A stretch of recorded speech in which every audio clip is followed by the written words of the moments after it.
Hello. It is truly my joy to be here. Truly, truly, an absolute joy. It was 4 years ago that I was unpacking my office there at Unity of the Keys, having no idea where my journey would go. And I know that all of our lives have changed greatly in the last few years. Our lives individually, you and I, are the life of the church. For change is constant. And it's finding the beauty in those changes that is the challenge for us in this human experience. But it is my joy, always my joy, to be with you. And to be able to be with you in this way is very special to me. I've been doing several Zoom Sundays for various churches that don't have pastors right now, and I never get to see the audience. I only get to see the little tiny faces on the screen, kind of like the Partridge Family. And to get to see a group of people together is wonderful for me. It's affirming for me. Well, this month has been a wild ride for Unity of the Keys. You started off August with Lori Nielsen doing a wonderful history of unity as well as Unity of the Keys, started by our very own Reverend Evelyn Casper. And Laura used the term true students. True students. So that's what we are as Unity. We are always students of the truth. And you might think, well, truth doesn't change, so why would we need to keep studying it? Because we change. We're different. Every day we're different.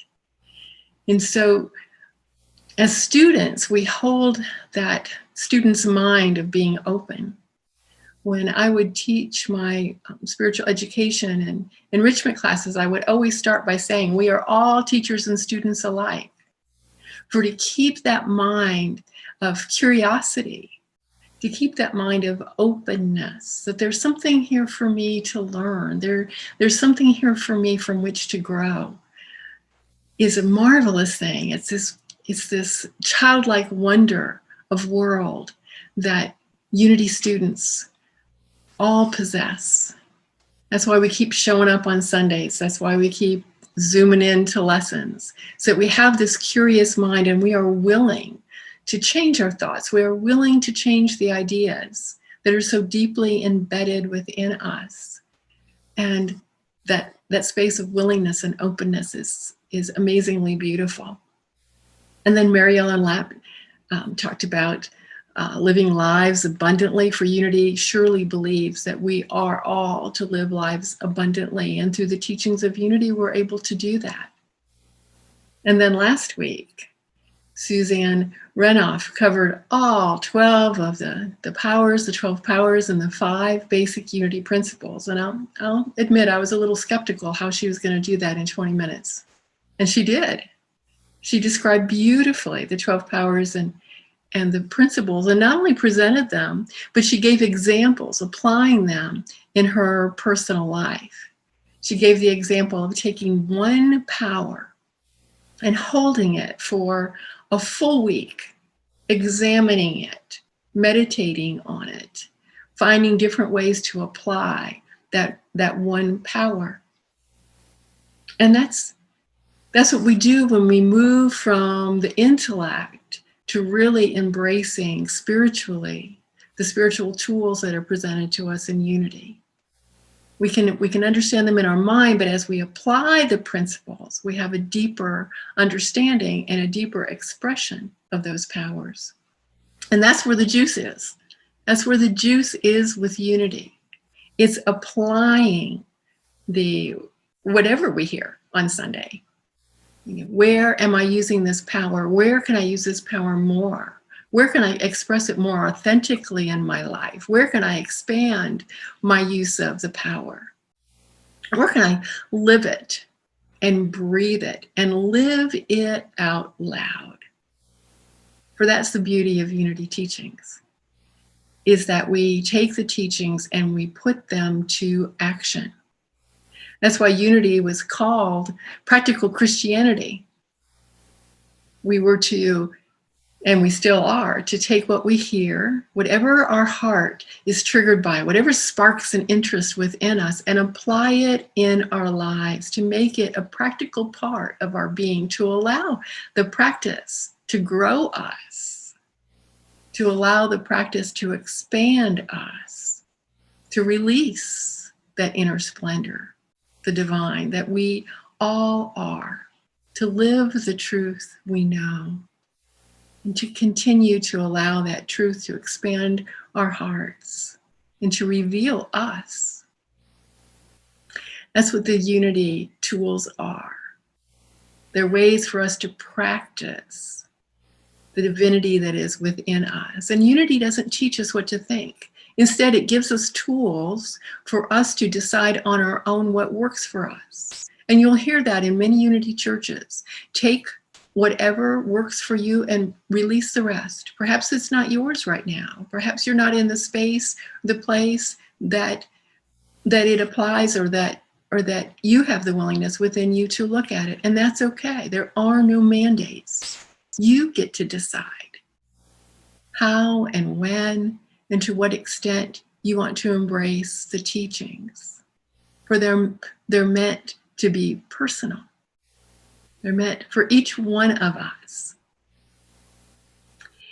So the 12 powers were developed by Charles Fillmore, co-founder of the Unity Movement, and were presented in a book, The 12 Powers of Man, around 1930. And these were taken from lectures and articles that Charles wrote. Charles didn't actually write a book until much later in his life. So his books are all based on his lectures and his teachings. And then they were expanded upon by Paul Hasselbeck. And so there's these 12 powers that we see as 12 expressions or 12 attributes. Charles referred to them as 12 faculties, and Paul Hasselbeck refers to them as abilities. And we each possess all of them, for they're not separate and apart. They're all part of the one presence and the one power. They're different outpicturings of that one presence and the one power. It would be like describing something, describing the sun. The sun is large, it's far away, it's bright, it's hot. It doesn't take away from what the sun is. It's different ways to describe what the sun is and different expressions of the sun. And so the 12 powers are a way for us to have an ease of study. And the way that Charles Fillmore put them together was he identified these 12 powers. He identified them, matched them up with one of the 12 disciples. He assigned a color and a part of the body. And these weren't meant to be absolute. These were ways for us to learn. And if we look at modes of learning, which became popular in the 1970s, we see that he touched upon them all. So again, Charles was way ahead of his time, about 50 years ahead of his time, when we look at the modes of learning.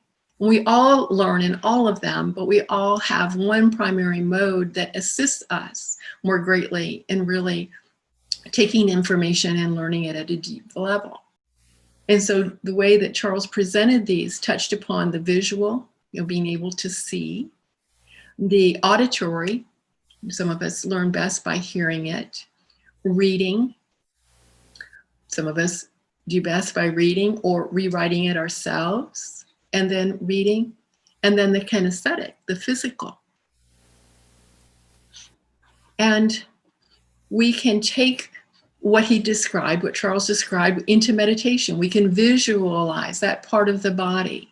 We can visualize the color that matches that power. We can tap on that part of our body physically if that helps us ingrain the remembering or the reminder of that particular power.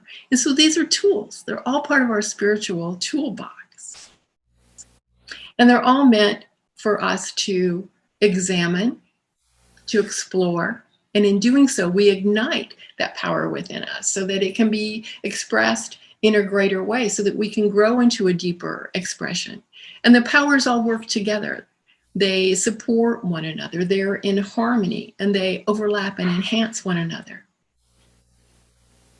And the power of will is represented by the disciple Matthew. It's the color silver. So I wore silver today, some of my favorite silver jewelry. This is our spiritual playground. We're meant to play. And it's the center of the brain above the right eye. It's our ability to choose, to direct, to command, to decide. It's our ability to make a decision, make a choice. And when we do this from a spiritual level, we're making the choices that reinforce, that reaffirm that Christ consciousness within us, that Christ consciousness that is within each one of us, that confirms our belief in our true nature. And so it's not enough to have the knowledge. Understanding is not enough. Belief is not enough. We must take it to the next step of action, of making decisions, of making choices that reveal our Christ nature. And the power of will, combined with the powers of strength and zeal, and supported by the powers of love and wisdom, help us to make those decisions and move into action, which takes us to the fifth unity principle, action. We must take action in order for us to truly live the truth we know.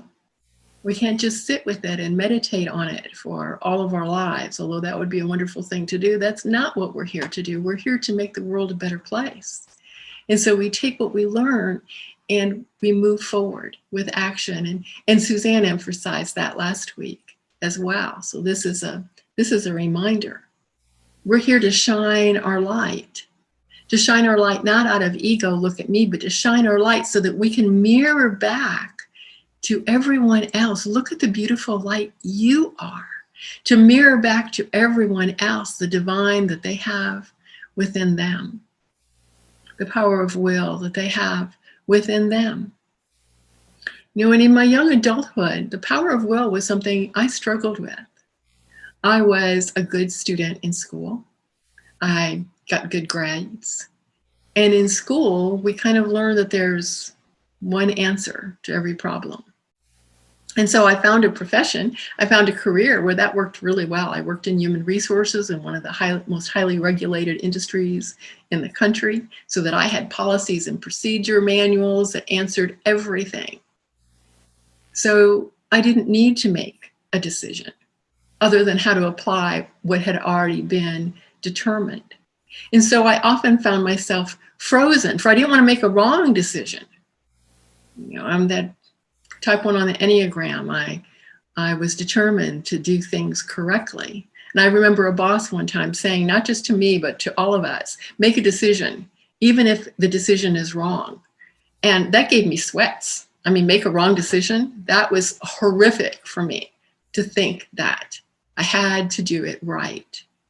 And there's a maturity, an emotional maturity that happens when we're able to move past that and understand that there are many right answers in the world. And there's answers that are right for us today that may not be right for us tomorrow. And that's okay. To use that power of will along with the power of faith that we do have within us, the wisdom of the ages, that we do have within us, love meant to be expressed. And when we place God first in our lives, those decisions become much, much easier. How do I express my Christ nature? For that's the true question that we ask ourselves. So without action, we can't change. Without action, there is no growth. And remember, the word grow is gur-ow. It's painful. There's some unease that comes, there's some discomfort that comes with growth. For our psyche, our ego wants to hold on to whatever is known to us and is comfortable. But when we push through that, when we're committed and dedicated to making whatever the change is, and we stick with it, we can change those thoughts that are so deeply embedded with us. We can push through the discomfort and then reveal our true selves, our truer selves, the essence of who we've always been created to be. and who we've always meant to express in this world. But we need life's experiences in order to express them authentically and genuinely. To be our true selves without agenda is truly our guiding light in this world. It's our North Star to be our true selves without an agenda. I'm going to share some lyrics from one of the favorite songs of mine, and I know it's one of your favorite songs. It comes from Planting Seeds. Whatever grows will grow, whatever dies will die. Whatever works will work, whatever flies will fly. Whatever fails will fail. What's meant to soar will soar. I'm planting seeds, nothing more. And I say nothing less. We are here to plant those seeds. We are here to express the divine within us. We are here to be as real and authentic and true to our Christ nature as we are capable of being in that moment. We are here to make our world a better place. When we look at the Gospel of John this morning, the 14th chapter, the 12th verse, Jesus says, "Truly, truly, I say to you, he who believes in me will do the works that I do, and greater works than these will he do, because I go to the Father." The Christ in Jesus is saying to each one of us that you will do not only the same as Jesus, but even greater works will you do if you believe. If you believe and you apply what you know to be true, the Christ in Jesus is calling forth that Christ consciousness in each one of us, not just some of us, and not just some of the time. He's calling forth that Christ consciousness in each one of us. And the scriptures are very specific. Whatever you do for the least of these, you do for him. The least of these being the widows and the orphans and the alien and all those who are marginalized, all those who are living on the fringes, all those who are not readily accepted into society. Whatever we do for the least of these, we do for him. For Jesus grew up during a time that was filled with poverty and lack and fear and persecution. And yet he saw the bigger picture. He knew he was there to love people. He knew he was there to be in service, for he was spiritually mature. And he had within him all the powers, fully developed, expressing through him